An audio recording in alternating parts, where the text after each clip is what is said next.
Hey, what's up, everybody, man? Welcome to the Recognize Me, hashtag Recognize Me.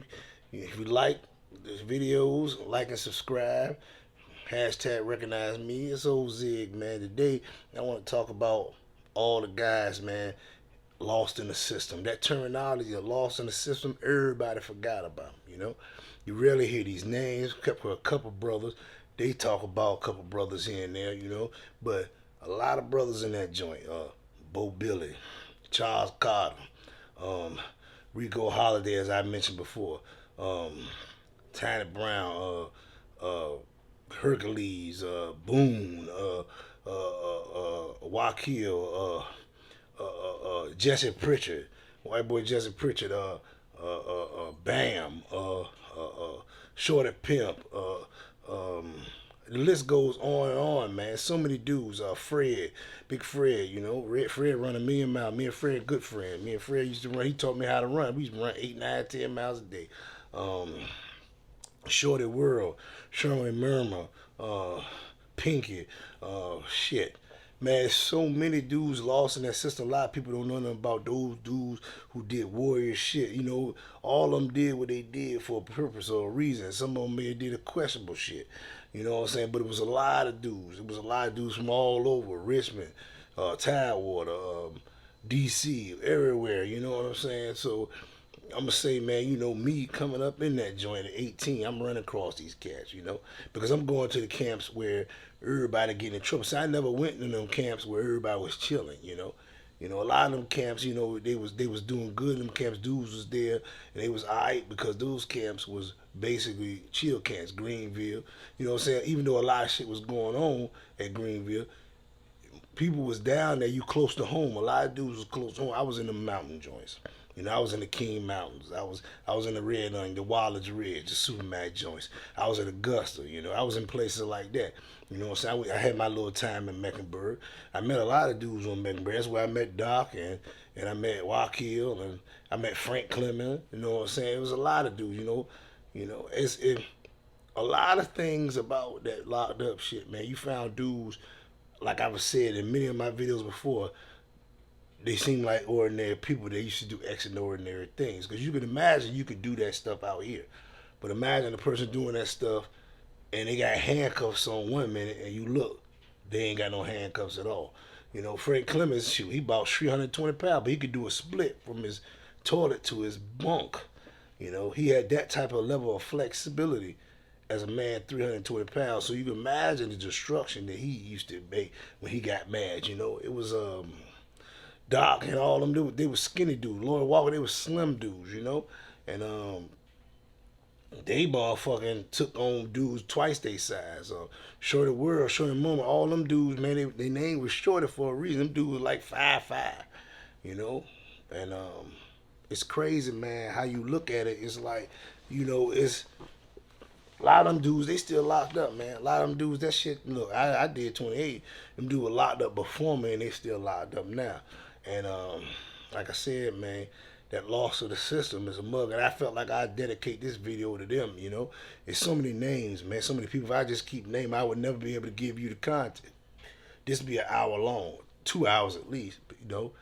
And just name an hour just to name all the names. Um, it's crazy, man, how everybody up in there, man, how everybody dealing with what they dealing with. You know what I'm saying? But I want to tell y'all, man, and this is really directed more or less at the older people out here, as far as the 20s and 25s, not the kids. You know what I'm saying? There's nothing I can do for them. They got parents for that.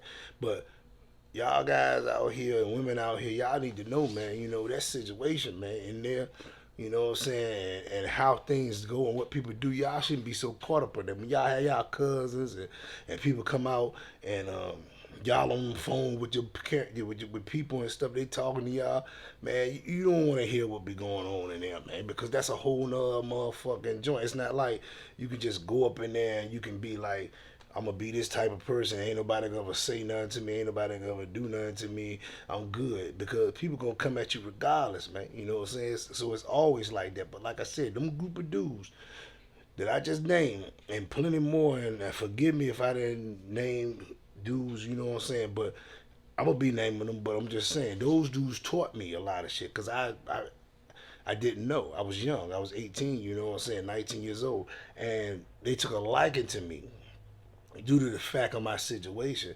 You know what I'm saying? Which I ain't gonna get into now, but my situation, if you believe this, soon is coming. It's coming to these videos. Y'all hear more about me.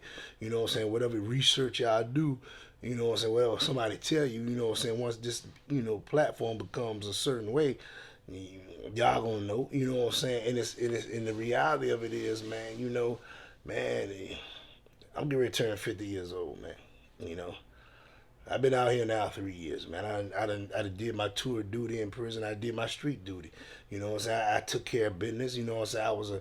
I was a comrade. I was a soldier for niggas. I did that.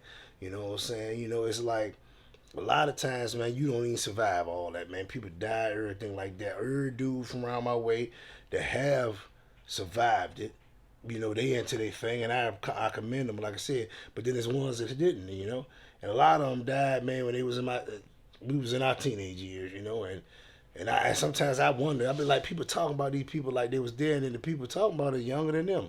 So it's like y'all never hung with them dudes. Y'all know what them dudes are really like. Y'all just heard about them through family or whatever, or you find out you some kin to people, man. You can't clout chase a man, man. That's just the bottom line. A man is a man. It stands alone. I always say that shit. The truth stands alone, and a man stands alone. A woman stands alone. You know what I'm saying? It's stuff out here, man, that you just ain't gonna go through while you in that joint. So, with that being said, like you said, it's like people fail to realize one big issue about the doing the time and about the world. You know what I'm saying? It's like in the world you don't have time to really understand or basically see what's coming on because you trying to sleep, you trying to work, you trying to take care of this, people in your ear, all this. When you're in that prison environment, you have time a lot to think. And see, that's the whole thing with me. I'm an analyzer. I analyze everything. That's why I can get on this thing and I can not write it down and I can just come. Because it's like it's a lot of stuff that I analyze, I watched.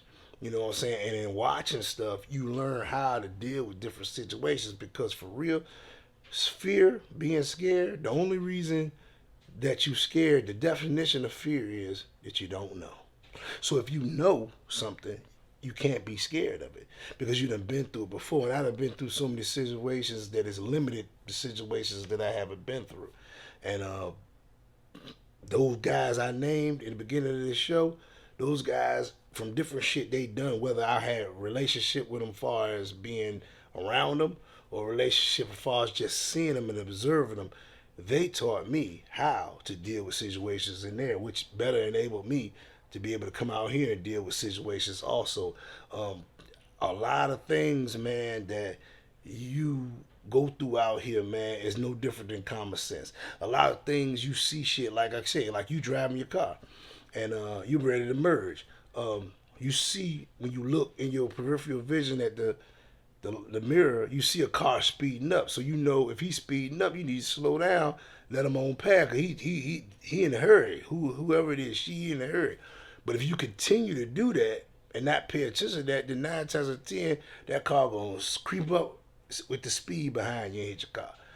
See, you don't have to see that to go through that. See, in prison, that's what they teach you. That analogy right there, man, tells you, okay, I see this dude moving like this. You know what I'm saying? So let me go ahead and get out of his way. And see what I'm saying? And it translates. You see what I'm saying? It's the same shit. You in there, you see shit like that, you gotta get away. Same shit when you see this car speed up. Basically, because you recognize that, okay, this person trying to get wherever they're trying to go soon as possible. And if you allow yourself to be like selfish and say, man, fuck what they trying, I'm trying to do, then you end up in an accident and you still don't get to where you need to go. So that is the thing about prison and about institutionalization, because a lot of people, they got caught up in that institutionalization thing where they went places or they felt like they was doing so good at that place, their life was so well, and they could forget about the fact they was locked up or whatever. They don't ever want to leave a camp. You had a lot of dudes like that. They was comfortable. So they could eat the way they wanted to eat. They could live the way they wanted to live. They could control different aspects of their life because prison don't allow you to do that. You know what I'm saying? The streets you can control shit, but out in the prison, man, the people do what they want. They gonna put who they want in the cell with you. They gonna come get you when they want to get you, and different things of that nature. But what motherfuckers don't understand is that culture of doing shit like that, it causes people to get complacent about the ideology of being locked up, because at the end of the day, the whole purpose once you start doing time is to get out. But then you forget, and then it becomes pleasure to for you to just move the way you move, and then you stop doing certain shit because you don't want to stop doing whatever it is you got going. So a person disrespect you, a person treat you unfairly, you'll let it go because you say, well, shit, I'm doing me. I'm doing what I got to do. I'm eating. I ain't trying to let that shit fuck what I got going on, you know? So a lot of stuff, you know what I'm saying? People do what they got to do, man. 9 times out of 10 in that situation out of fear or not really knowing the situation, you know what I'm saying? So that's why you have to be careful what you say to people, because you can say something to people, man, and they'll think all types of crazy thoughts, you know. Man, I had a situation, man. I met a dude. I was a segregation, man. Never forget, me on Mecklenburg. This is like 96, 97, man. And me and the dude, we about the same age at the time. Everybody on segregation, probably 40 years old or better. Me and him on segregation, we in our 20s. He about 21. So he young, you know what I'm saying, whatever like that. He done got us some trouble on Southampton and talk shit to the people, and the people called themselves getting them by sending them to Mecklenburg like they were going to teach him a lesson. But he basically set and fit right in. But he sent me some freak pictures, and I'm like, what the fuck this nigga send me some freak pictures for? You know what I'm saying? I said, I don't need no shit like that. You know, and he took it the way he took it. You know what I'm saying? And what he did was, I guess he felt like I was coming at him, like, what the fuck you send me this shit? Next thing you know it, I go out on the rec cage and I'm coming out of the joint. This dude tagged me, or tried to, you know what I'm saying, and landed right in front of my feet because we had handcuffs on. He got us handcuffs in his arm, but they had shackles on his feet too. So that didn't help him be able to move fast enough. So the police was shocked. They just stand there with me, with my hands, and I'm looking at the motherfucker like, damn, you missed your target. But that just shows you how people think and how motherfuckers in their mind, you know what I'm saying, create narratives and thoughts from what you say. So that's why out here, man, it's like I don't be trying to disrespect nobody or treat somebody unfairly, because I don't know how they gonna take whatever it is, because everybody out here talk about everybody. They might not say nothing to you, but they don't got on the phone or whatever and be like, oh, that's that dude such and such, man. He on this type of time. Now, a motherfucker tell you that, you gonna believe what they saying because you don't know me, but or you don't know the next man, but you know the person that's telling you. So now you gonna already have some type of, thought process in your head, you know what I'm saying, when you meet this individual, and then everything that this individual do to you, you gonna scrutinize it, all because what somebody said. So it's like it all reverts back and forth, back and forth. So it's like when you ain't learned nothing in there, you come out here, you just in your own way, man. And it's like you looking at everybody and you saying to yourself, damn, all these motherfuckers out here, man, and they don't see this, they don't see that, man. You know what I'm saying? So it's like that's what it is. But I want to especially extend, my thankfulness to them dudes, because them dudes, if they're out or not out, and if I haven't seen them or whatever, but all them dudes I named, man, every one of them I ran across, and continually more of them older guys, they, through their struggles, through what they went through everything, they want to help me out, this motherfucker, man. If I would have never made it out without them, man. I would have never understood what was going on. I would never dealt with my inside and myself.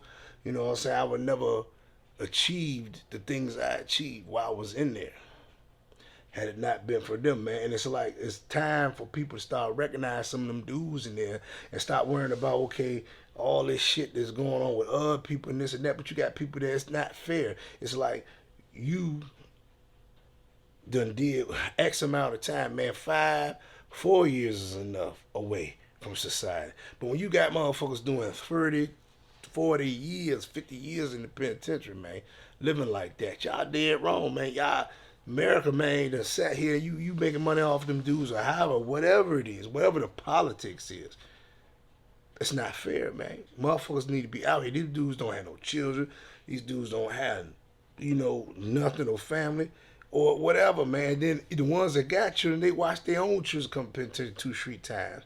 So it's like, man, that's a hell of a feeling to watch the son take on the father like that. So,